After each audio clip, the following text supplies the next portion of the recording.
Quand j'ai commencé à écrire des scénarios, je pense qu'il faut mettre entre parenthèses Neige que j'ai écrit quand j'étais jeune et où j'ai eu de la chance parce que le film s'est réalisé, ce qui arrive rarement.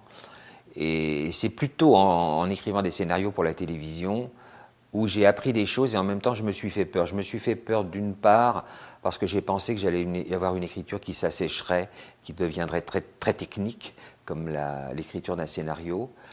Et en même temps, le scénario m'a apporté l'obligation de construire, alors que moi j'étais plus axé sur l'univers et la construction de l'univers et les dialogues, l'écriture. Le scénario m'a obligé à construire l'histoire parce qu'on attend quand même de la part d'un scénario qu'il y ait une logique interne à tout ça.